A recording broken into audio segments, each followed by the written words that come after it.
Welcome to the show for our wrap on the penultimate round of the Super Rugby comp that saw the Highlanders post their first away win of the season, and what entertainment it proved to be. Elsewhere, the Crusaders reminded all of the threat they'll pose in the next phase. The Cheetahs settled the remaining qualifying position by outmuscling the Blues, and wins to the Stormers and Bulls were both hard to come by.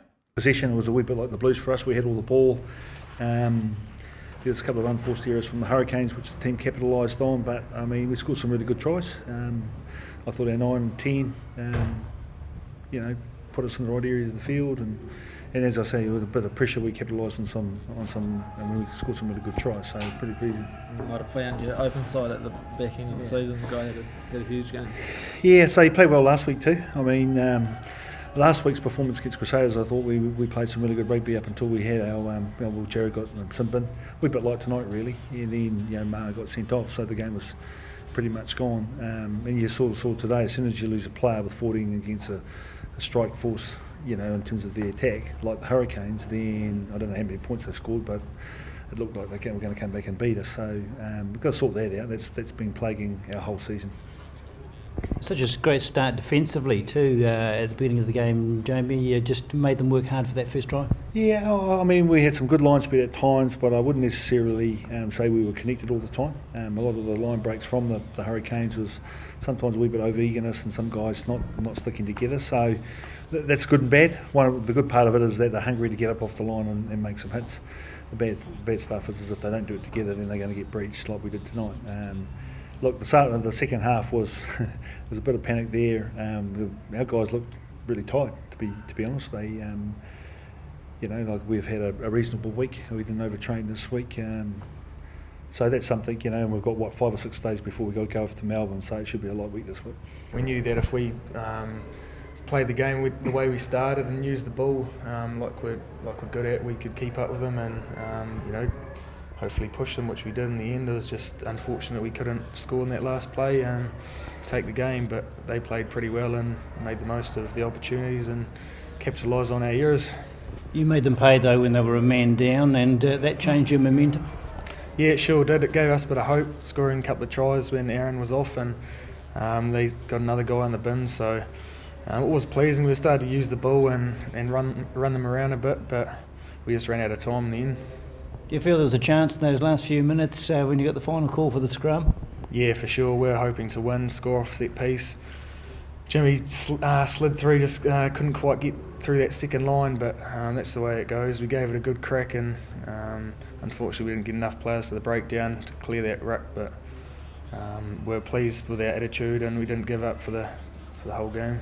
And both teams played with a great attitude, didn't they? Very positive all parts. Yeah, that's right. I suppose you could say we've got nothing to play for, but we see it like we've got everything to play for. We want to throw the ball around and play rugby like we would have liked to all season, and scoring plenty of points is a product of that. And we found, if we spin the ball around, we can score tries from anywhere, and that's the way we want to play.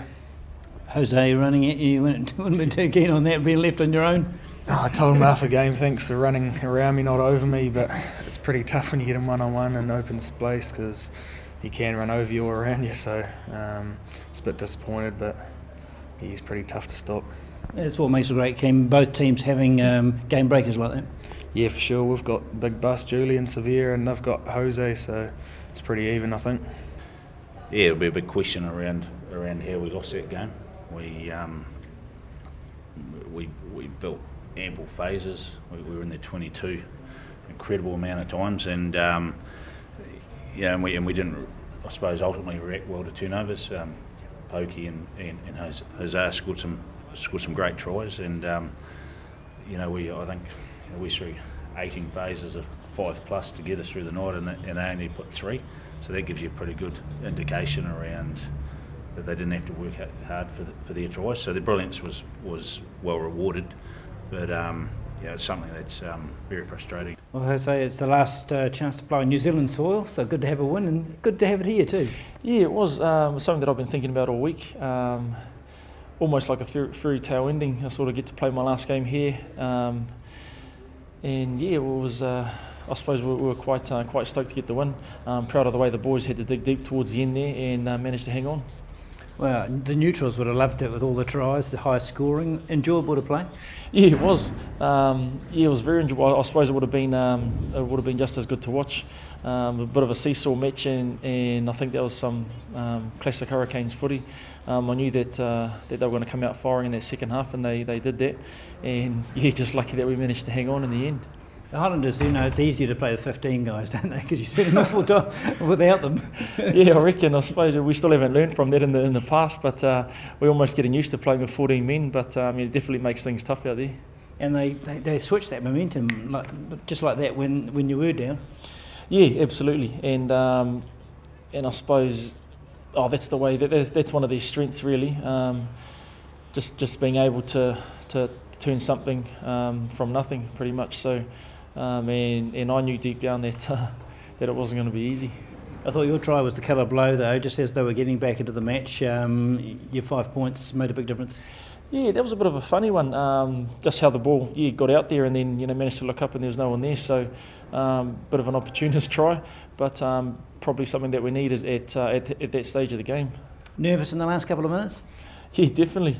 It would have been easy just to kick it down their end of the field and try and play them down there, but every time we did that, they just broke us through the middle. So I said to the boys, I was going to have to dig deep here and hang on to the ball.